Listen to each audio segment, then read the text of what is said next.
Right, we're recording. What are we drinking today, Dad?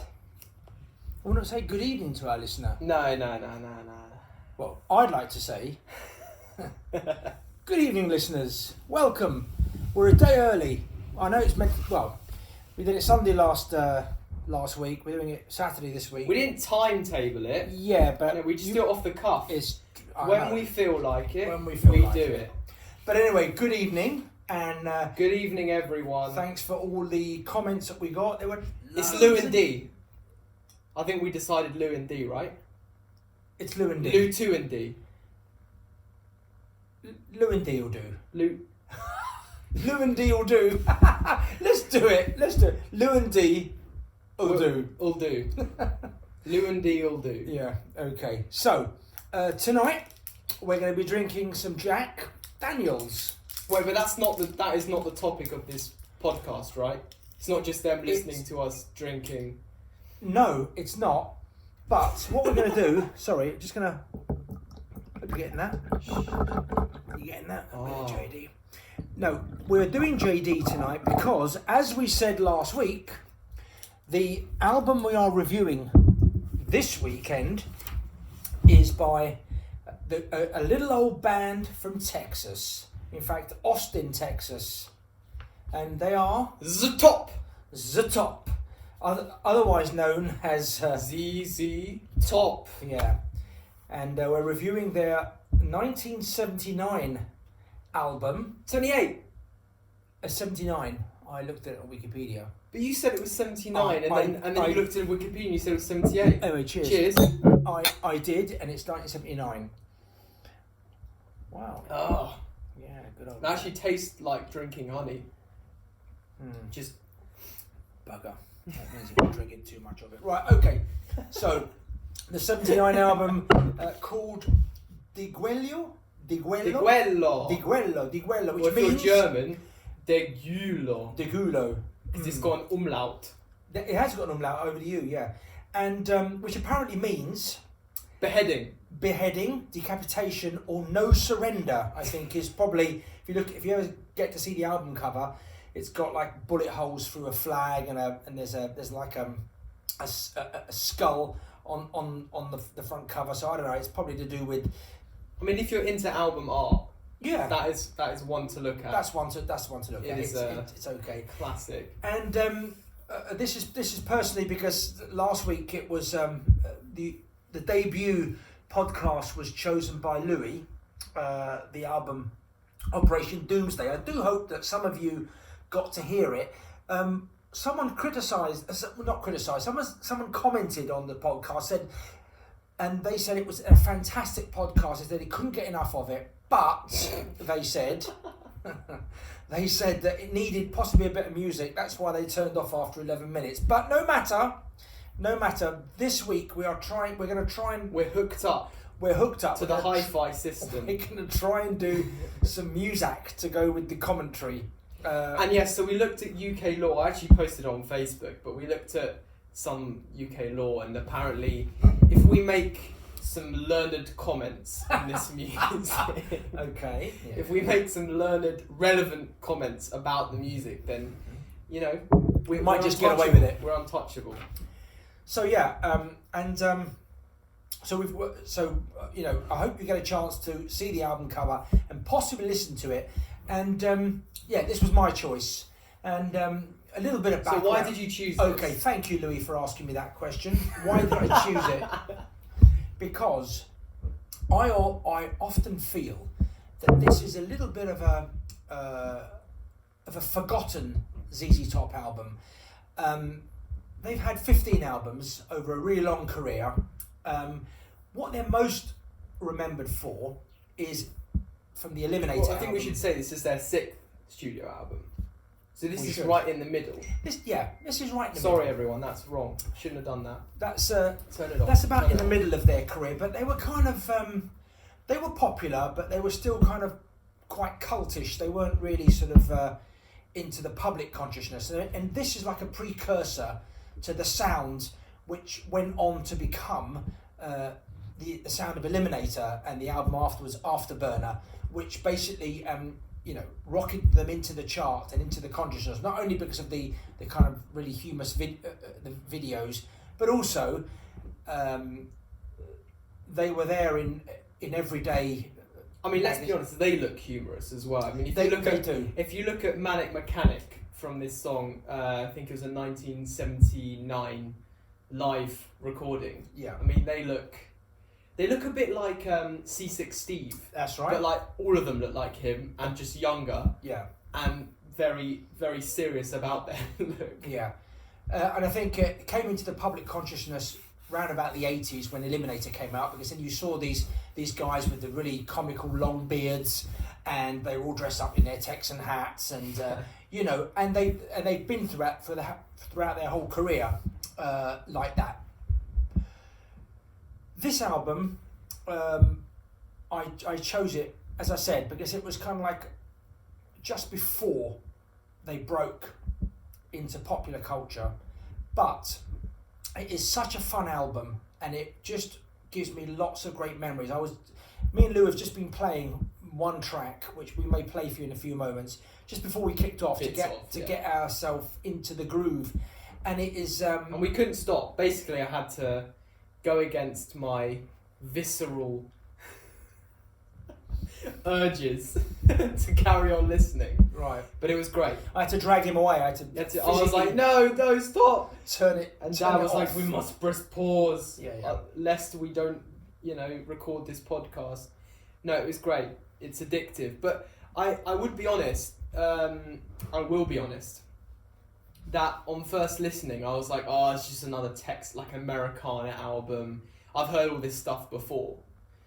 And I think it does need, especially if you're someone that would say that, would immediately jump to a conclusion like that, which is, if you're anything like me, that's what I did.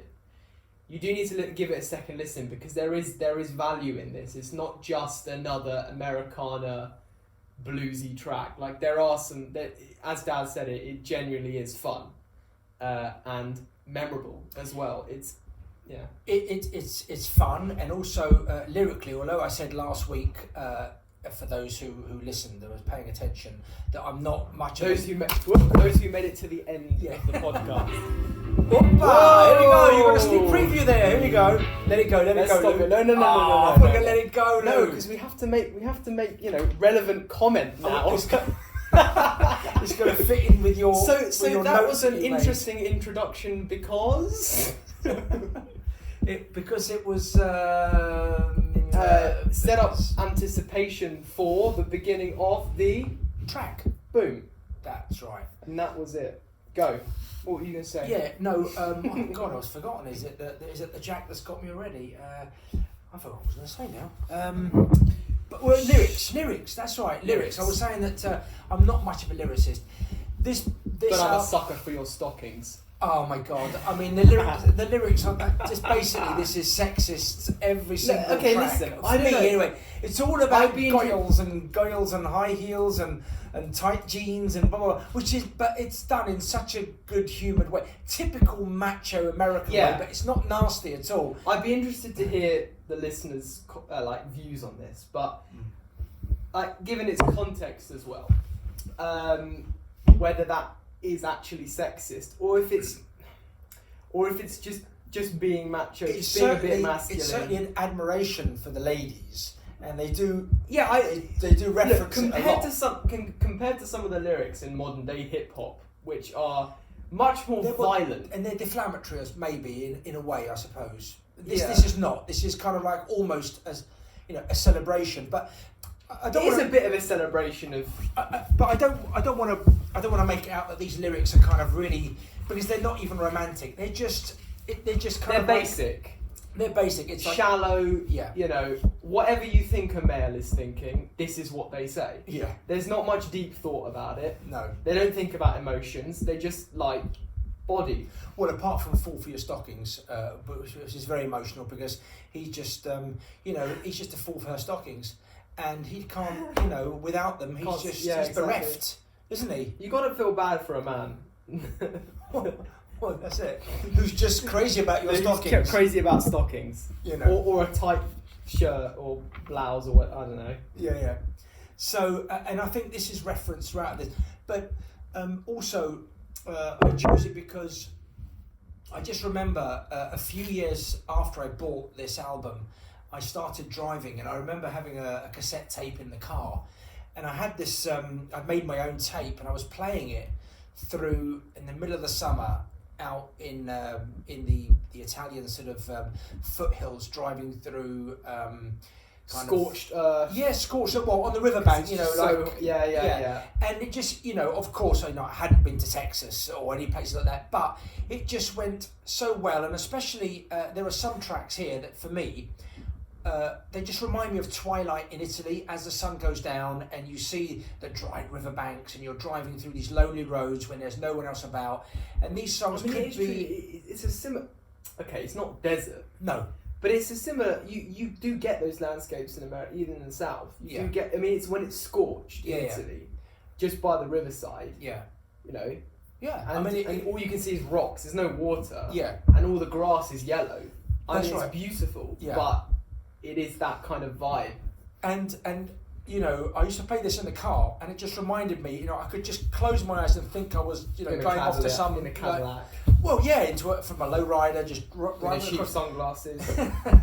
Yeah, you're giving the album. That's a reference, boys. It's another reference. And girls.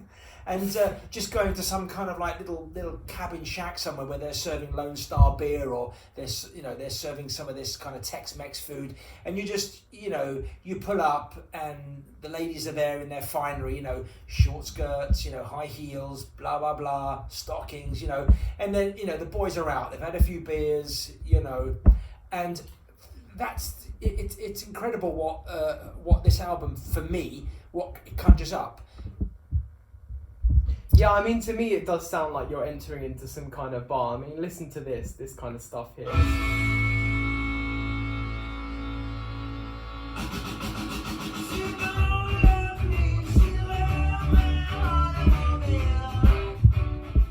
I mean, and you do feel like you're going into some kind of 50s bar there, 50s diner, American style. And actually, after I listened to this, I was like to Dad, it kind of sounds like Elvis. And he was like, nah, it doesn't sound anything like this. It's ZZ Top, not Elvis.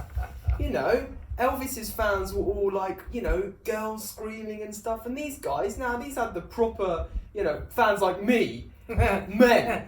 Men fans. But, you know, look, there are 3 tracks in here. I mean, I've written them down. Track 2. Yeah. Track 6. And track 8. They're all rock and roll. Yeah. They're 50s rock and roll, and this is 1978. Yeah. You're right. Hi-Fi Mama, Dust My Broom, which is basically an old blues track, which they've kind of just given a bit. It's written by Robert. It was. Sorry, can we just talk about Dust My Broom? Yeah. Well, I mean, it's written, I think, back in the 30s by Robert Johnson, who was the king of blues. He was legendary in that particular. He apparently signed a pact with the devil at the crossroads, where, you know, he met the devil and he said, look, you take this path, you'll have success. You take this path, you'll have nothing. He had nothing, so he wanted success. Then ended up sort of badly, of course. He got the success, but he ended up dying very, very young. But he wrote these classics which everyone covers. Was he 27 Club? There or thereabouts. So I just remember him dying sort of quite young, but leaving behind a legacy of songs which lots of bluesmen, it's, you know, it's the go-to, and everyone's interpreted their songs. They're not played note for note. They're all interpreted. And it's a bit like Dust My Broom. You know, it's probably their version of. You know, they listen to these lyrics. It was probably played on a 5-string guitar, because, you know. You talk about 5-string guitar. I want to talk about how musical these guys are. Okay, you don't expect them to be that musical, but it's tight, isn't it? It's cheeky and tight. It's not. You're right. I think cheeky was the word that came to me when I've got a little musical quote here, and I just felt that this bit here just sounded to me cheeky. So here we go. Apologies for the wait.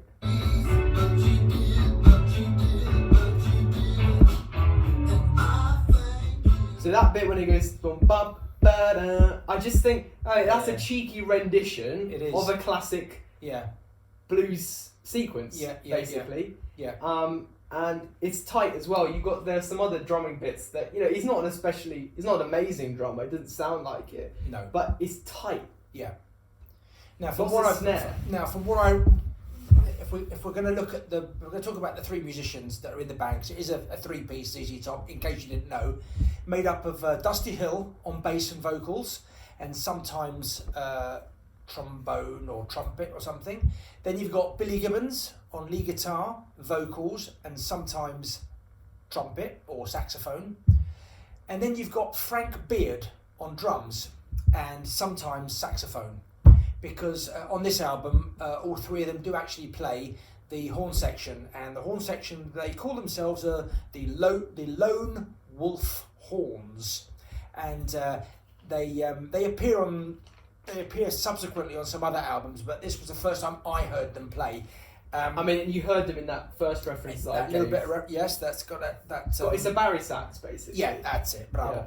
Yeah. And so the three musicians now. Billy Gibbons was once quoted by Jimi Hendrix as, and this is Jimi Hendrix that said this, that he was one of the finest guitarists to come out of America that he'd heard for his age at the time, because Billy Gibbons has been playing blues guitar since back in the early 60s, but obviously only formed ZZ Top in the late 60s, early 70s. But a great guitarist, not especially. Should we hear a bit of his guitar? Well, can we? Can I just say that? Go on. Yeah, no, I was just saying that he is. He's not especially flashy, but he's just very clever in how he puts his guitar solos together. I agree. His guitar sounds. I think it's very blues. He doesn't. It's not innovative. But he gets it right. But it's not like Stevie Ray Vaughan blues, or it's not like Eric Clapton sounding blues. It's not like Joey Bonamassa blues. It's dirtier than. When I say the word dirty, it's okay. Well, let's listen to this. I think this is the sexiest solo. And so this is on the third one, which is I'm Bad. I'm Bad. I'm Nationwide. This is a banger.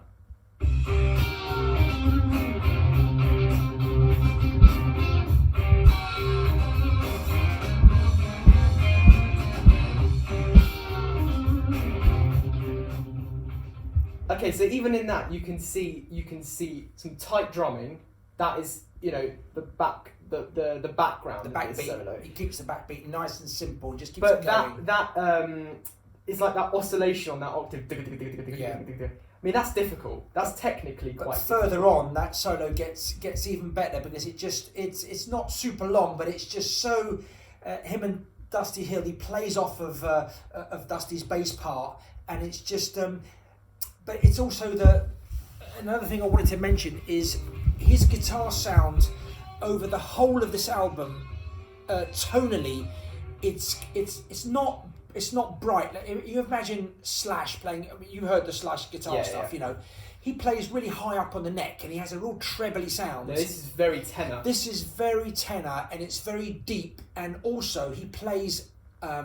Occasionally, he plays with the string hitting his thumb as he's picking up the note, and it produces this like harmonic. Yeah, it's tinny.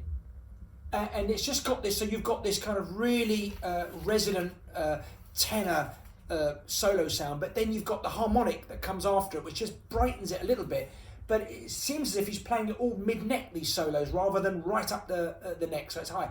But it's just such a smooth, easy, kind of like growly. It's got attitude, all of the songs, although they've got humour, they have this attitude. And this kind of freedom as well. Like, he doesn't sound like he's trying to... He sounds like he understands what he's playing. He's moving his way through the notes freely. Yes. Sometimes he might not hit it on the beat, but that adds to it. Yeah. That adds to it. He just feels very comfortable in that sound world. And the thing is that the bass player, being so not restrictive, but being so sort of on it and just simple, and not making it too flash. If you're a bass player, this is not the album to listen to. No, because there isn't much. But I actually wrote down at the top of my notes here, for guitar lovers, this is an album that you want to listen to. Yeah. This is not necessarily an album that you'll be recommended otherwise. No, but having definitely listened won't. to Yeah, it, yeah. I've just thought, like, if you want to learn how to play some classic blues, Yeah. this guy knows how to do it. Yeah, His name absolutely. again? Billy Gibbons. Billy Gibbons. Billy Gibbons. I mean, you won't miss him. He's you got a won't see 6 foot beard, for documentaries. Christ's sake. Yeah, exactly. You know, 6 it's foot beard, you don't know what's down under. Seriously. That's right. I mean, he's getting old now, but I mean, if you do check him out on YouTube, some of their latest gigs before this lockdown stuff, they were still touring up until 2019. You might catch some, and they've slowed down a bit, but just Billy's guitar playing is just still. But like C6 Steve as well would do something very similar start, quite harsh. C6 Steve is much harsher, but still there's this raw element to the playing, and tenory as well. It's not played although the reason why I chose this album as well is because production wise it does lead you on to things like Eliminator. I mean, a lot of our listeners will have known Eliminator because it's got the great song Sharp Dressed Man, Give Me All Your Lovin', which was the songs that a lot of people know. But obviously, if you listen to the albums prior to this, they are very much more C6 Steve-ish, because it does sound as if they've recorded it almost in a cabin shack somewhere, and they're sitting under the porch and they're just rocking out, you know, as you would in like in Texas somewhere on a summer's evening or something, you know. And they talk about the imagery that their songs portray, things like. Just Got Paid Today, Jesus Just Left Chicago, all of the old classics. You know, it's just that sort of, you know, they work hard and they play hard, a bit like the song that Louis played you before, I'm Bad, I'm Nationwide. You know, these guys have made a little bit of money now, so so he gets himself his low rider, dresses himself up, and he tells you exactly in the song how he's dressed up, and he's looking pretty on it, and they're going out, they're going to have a few drinks, and they're going to be bad. I mean, again, if you're interested in fashion, this guy, I've never seen so many references to what he's wearing. Yeah. I mean, that song as well, and at the end, cheap sunglasses. He literally describes his outfit to you, and then on the top, cherry on the cake, cheap sunglasses. Yeah. Because that's what you've got to have. You've got to have your cheap sunglasses. If you don't, then it's just, it's pointless. But I actually had something interesting written down. I don't know. You wrote this shit down. I wrote this shit down, right? Wow. Okay, so I think you need another drink. No, okay, but listen. Listen. Hold on. ASMR. Look at that again. Why not? Go on. Okay. As a free pour. Do you think people can guess how much you poured just by? Well, I don't know. Listener, some of my uni mates. Listener, could you possibly how much do you think that was? I've seen some free pours in my life. Well, that was your free pour last week was pretty much you know. I mean, that was just water, luckily. Okay, just water. So say you. So you know, remember that song that I performed in the Adrenaline? Yeah, When the Sun Goes Down by the Arctic Monkeys. Yes. Right, so you know the end of that? Now, to me, this is where they got it from.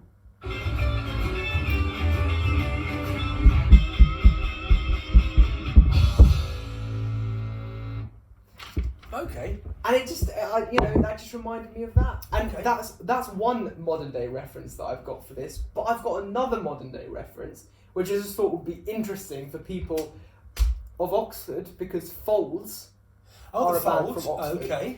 And their song Exits has this repeating sample of the singer going, whoa, but up, up in pitch, right? Right. And this, one of the seventh song on the album, I don't know what the name is because I didn't look at the names because I'm an idiot. But this song here, Low Down in the Street, has this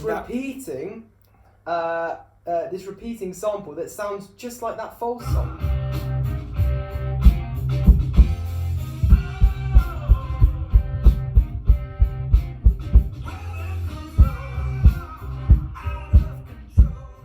And the way that they, I mean, even for 1978, it's pretty good that they're using that technology to sort of do a bit of overdubbing there. Yeah. But that motif, that whoa, that kind of thing there, They do that in Foals, and Yeah. it's literally the same melody. And I was just thinking about it when I was listening to it. I was like, damn. It'd be interesting to know if they. I wonder if he was. If they ever listen. I mean, it's quite a classic. Might have done. Yeah, listen. You know. But check it out, boys and girls. Foals Exits. Okay. Right? That song there, if you listen close enough, you'll get something that sounds similar. The whole backbeat's different, but... And the storyline will be different to Low Down in the Street, will it? Yeah. Because it's there's a bit more cerebral, I think, the Foals. Well, I don't know. I mean, I think the ladies of the night always have a place in someone's heart, I would imagine. You know, if you want to get a Low Down in the Street. Favourite song, Dad? Well, favourite song. Cheers. Thank you. Favourite song for me. Look. If you say the same one, then it's just going to be boring. Yeah. Go on. I'm not going to say the same one. I'm going to say. I've got to say 3 songs because I like 3 songs No, for this album. One. We do one on Lou and D. What's the name? Lou and D. Lou and D. No. We had a thing at the end of it. 2. Lou and D. Well, answers on a postcard. I can't remember. So I would have to say, because you see, oh God, I do like Cheap Sunglasses. Cheap Sunglasses. Me too. That's not your favourite. No, it's not. Your favourite is something else. Yeah, because you told me what it was. Yeah. Okay. But you see, I also like I Thank You. I think it's a great version, which incidentally apparently was written Cheap by... Sunglasses is the penultimate one, right? Is the Or anti-penultimate? No, it's the penultimate one. Yeah.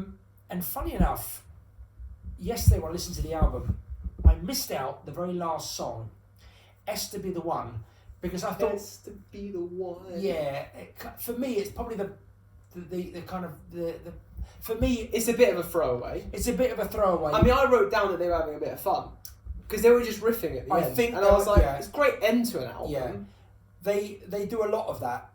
They do a lot of riffing at the end of their songs. There are some songs like Cheap Sunglasses goes on. I mean, at the end of Cheap Sunglasses, it kind of, if you remember, it kind of fades away almost to this single bass note at the end because there's that solo that just goes on. And there's that bass line that goes doo-dum, and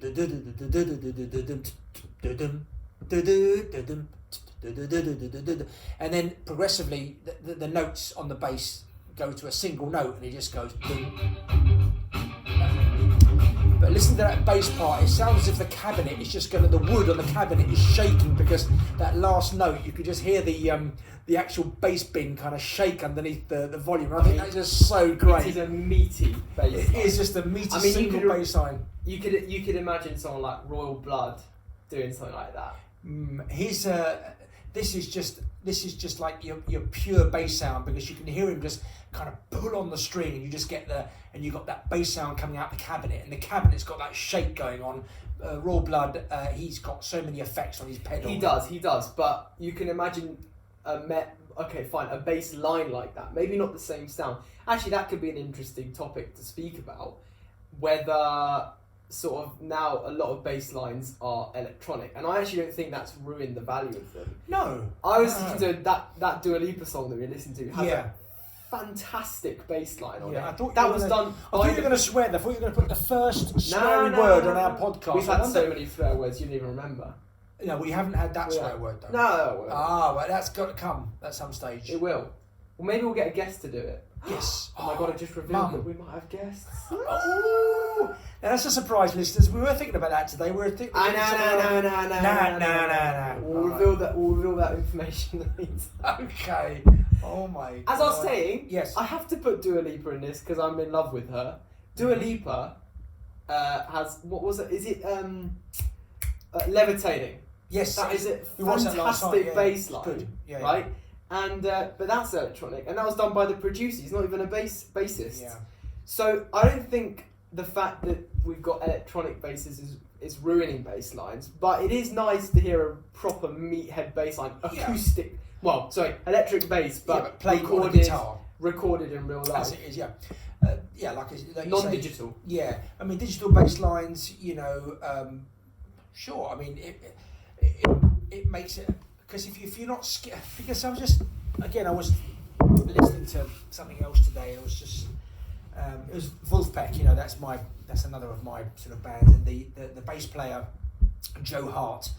He's just so amazing. I mean, so different to someone like Dusty Hill. I mean, I don't know. I've not heard a Dusty Hill bass solo, but I'm sure that he's no way as technical as someone like Joe Hart.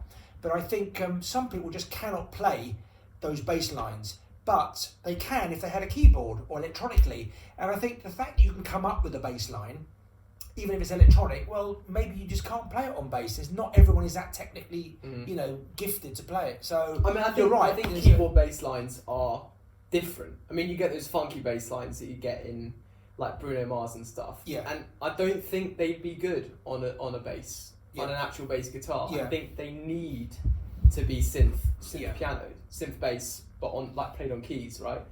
And you have that control over the modulator, so you can go whoa, you that. can give it that. I mean, you give it that proper funk feel, Yeah. right? And you need that. But if you can play funk on a bass, that is just. Oh no, but yeah, playing it on a but bass. again, it's a different kind of funk. It's a different kind of funk. But anyway, so basically the conclusion of that topic is they're both great. We carry on with both. Right. We have real bass, we have digital bass, and then we have just crap bass players, but just they're fine. We need bass players. Players. So, what's your favourite song on the album then, Lou? I was gonna talk about my favourite song, but first I just want to say, because you mentioned digital piano, right? And did I?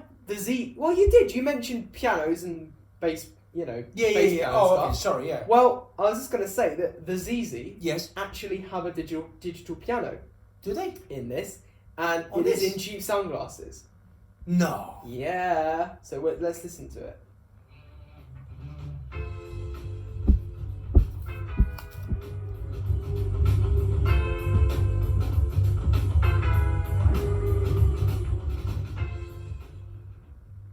Now, I think that is a piano with a guitar. Really? Maybe not. Oh, I don't know. We'll have to ask the producer.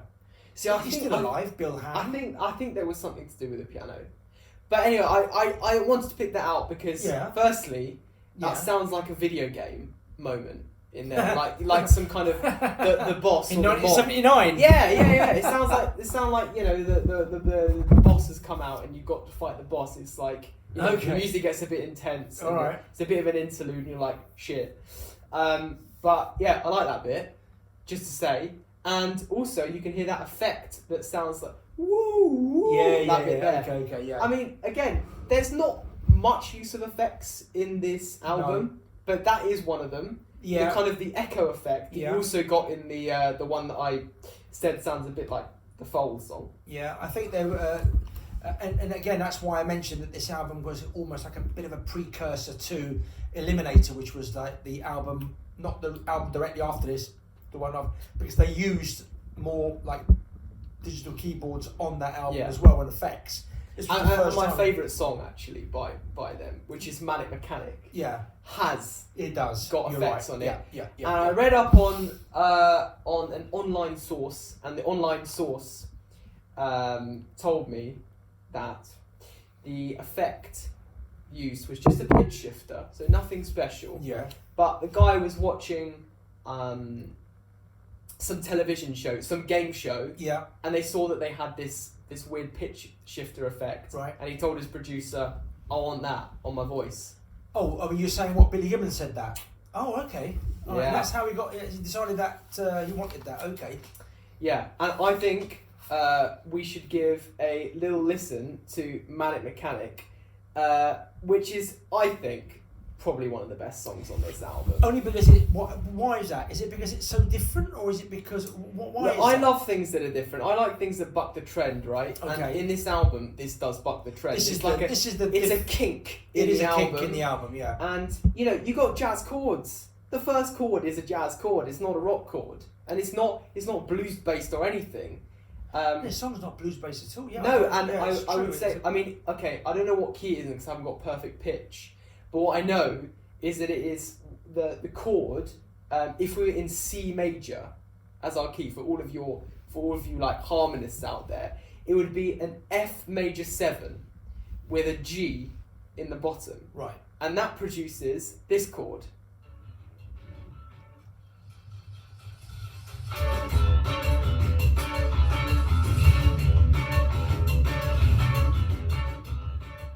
Okay, and now isn't that just the best start to a song?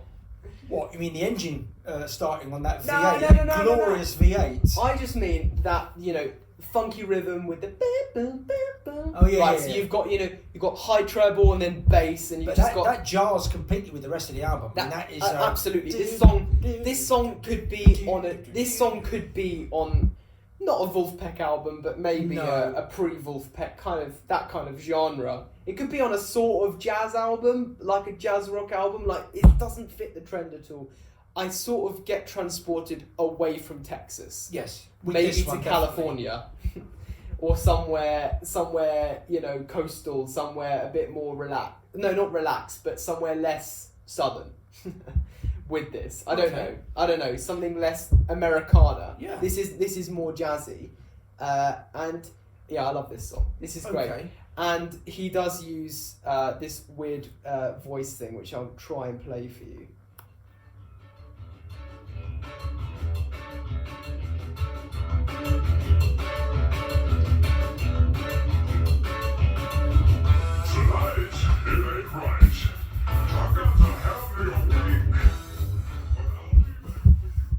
So yeah, he sounds like he's on a game show, doesn't he? Really? Okay. You know, Prince back in the sort of early 90s, possibly, Prince was great for having different personalities and characters. He had many different characters that he recorded with. He recorded with a character called Camille. He also recorded with a character called Bob George, and this reminds me of the Bob George character. He released this underground album called the Black Album, and there was a song on it called Bob George, and it had this voice that sounded a little bit like this kind of voice here, but of course, you know, it was telling its own story. The story apparently was just he was getting back at a manager that he'd fired and he wasn't having great relationships with, and it was kind of like a bit of a slagging off song. But if anyone wants to check out the Black Album by Prince and the song Bob George, this kind of voice reminds me of and I believe this is Billy Gibbons doing this voice. I'm not sure, because the only way I can tell the two singers, because both of the guys sing. I don't think we've mentioned this to the listeners, but you got Dusty Hill that sings as well as Billy Gibbons. Now, Dusty Hill, you can recognise him singing because he's got the higher voice. So if anyone has researched ZZ Top and their famous early song called Tush, which was quite famous because it appears on a lot of the rock radio stations. It's like a 2.5 minute classic, Tush. I think that's Dusty Hill singing on that one, and he's got a much higher voice than Billy Gibbons. Billy Gibbons is slightly more sort of southern, a bit more of a southern drawl, a bit more of his voice is kind of slightly bassier, and it's a bit kind of almost menacing in a way, but you know. This album is not menacing. Just no, it's definitely not. No. He tries to play the pimp, but he's not. He's a lovable rogue, and so is Dusty Hill. And incidentally, guys, another little bit of trivia here, and I think our listener Dave, I think we've you just outed one. I've just outed someone who hasn't. He said he was going to listen, but he didn't listen. But I'll tell you about Dave. Dave. I did tell Dave, Hi, Dave a little bit of trivia once, because when we worked together, I used to give him sort of pop like did you knows, and one of the did you knows was did you know that the only member of ZZ Top not to have a beard is Frank Beard, the drummer. And I think he had to ask for his dad. He told his dad, and his dad was pretty impressed with that because he didn't know. So Dave, if you're listening, then it's official. You know. I just wanted to say that the only thing that voice on Manic Mechanic reminds me of is Thriller with Michael Jackson. with the who was it that did that voice? Was it Peter Cushing, or was it? This is where Dad's expertise exceed mine. I actually don't have any expertise, so it's not easy. It's not hard. It was one of those. Sorry, it was one of the English horror actors, because there were a couple of them. There was Peter Cushing. But the point is, it's just the absolute juxtaposition of two voices. You've got that voice, which is pitch shifted downwards and just so low and bassy. Yeah. And you've got like Michael Jackson. I'm not a lover. Yeah. I'm a lover, not a fighter. And it's just, it's just but that line is from that we sang with Paul McCartney. That one there, Ebony and Ivory, when he says, "I'm a lover, not a fighter." You're right. God, I can't remember the name of the listeners. Could you write in on a postcard, please, to tell me who the voice was on Thriller? Yeah, send out a postcard because he doesn't know how to use Facebook, evidently. I did put a face comment out there to one of our listeners. I won't mention him by name. But You didn't. I mean, again, I'm going to embarrass you now, but you didn't actually reply to his comment. You just replied to my post. Okay. So I had to actually tell him that you'd commented in response to one of his comments. Okay. And so he did so. He responded to you. Oh, did he really? He did. Oh, excellent. Wait. We're gonna put some icing on this cake. Yeah. Okay. Yes. You're gonna ask me a quiz question. Quiz question. Fuck. Right. Go on. Hey. Oh, what was there that? We go. No, that was the can't be the first one of the series. And that was your fault. Oh. Bugger. Yeah. Sorry, Lou. All right. Is that going to break some law or something? It's not going to break any laws. I think the music's already broken these laws. No, you haven't played enough of it, mate. I think we should have an outro. We should have a song to No, we'll get one of those. We'll get one of those. Okay, so what's the quiz then? What quiz do you want to know? You want me to ask you a... You don't ask someone what question do you want, because then I could just answer it and do it properly. So what do you want? You want a did you know? What do you want? Tell me what you want. A did you know is not a question. Because can I just be like yes or no? Come on. What do you want me to say? Just tell me what you want me to say. I want you to give me a question that is going to be interesting for the listeners and one that I'm probably not going to get right when it comes to an answer. I'm putting you on the spot here, people. Well, in the meantime, what should we talk about? Is it going to be top related? It's got to be top related. Oh, is it? Okay. Wet top. Okay. Because Billy Gibbons does like a wet top, doesn't he? He does. Which is quite disgusting. Do you know in the song? Go on. Driving While Blind. Do you know how many whiskies he referenced in that song? How many types of whiskies, or how many times of whiskey? He referenced whiskey? How many types of whiskey? Well, I'm assuming that he might have done, if it was a song about whiskey, was it? No, it wasn't. It was a song about driving while blind. Well, let's about say the pros of driving. Let's while say that he referenced a shit-faced. whiskey. He referenced one whiskey per verse. Perversely. Oh, very good. Right? And I'd say probably 4. Well, the fact is that he didn't reference a whiskey per verse, perversely, but he did reference 4 whiskies, but it was almost all yes! It was in a whole verse all at once, I think, coming on, yeah. So I got it right. Possibly. I said 4. Yeah, unless a listener tells me it was only 3, but I think it was 4. And that song is not on the album. No, sorry, you'd have to. So that's irrelevant, chap. You'd have to go back. I think you'd have to go back to the 3rd album for that. I think it's on. It's worth a listen though. It's great, and it's great if it's in the car, and hopefully you're not blind. But driving through in the twilight on a country road, it's great. Well, look, as a millennial, I can recommend this to people. Oh well, of my age. That's pretty amazing. That is amazing. It is. That is amazing. Okay. So it means that in these 2 podcasts, people like myself and you have listened to music not produced by someone of your generation and have enjoyed it. Yes.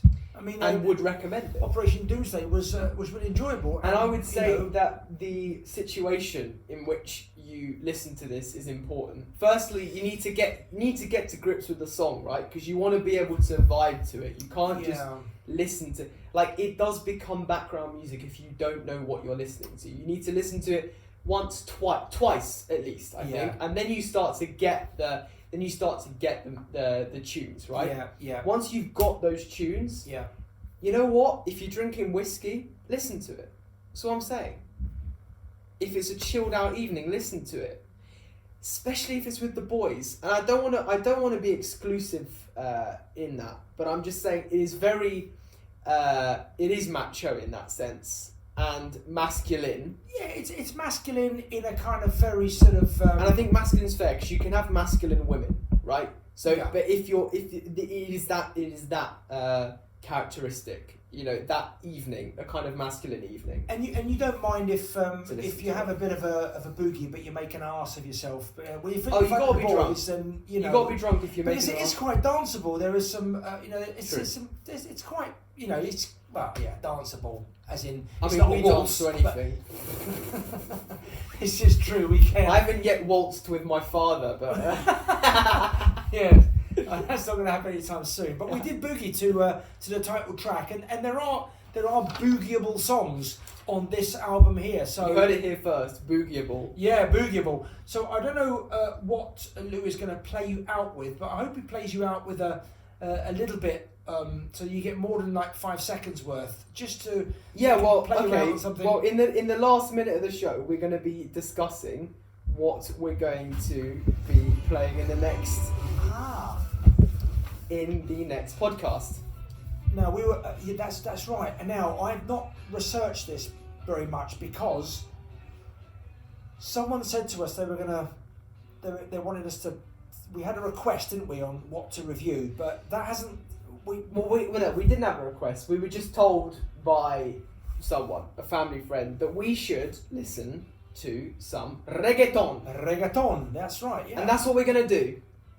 We're going to listen to reggaeton. She was going to send us something, wasn't she? Yeah, she's going to send us. She hasn't done it yet. It's fine. But we're going to do it anyway. We're going to do it anyway. Okay. And excellent. we have a special guest. Have we? Yeah. Who's that? Em. Oh, God, she's not going to do it. She might.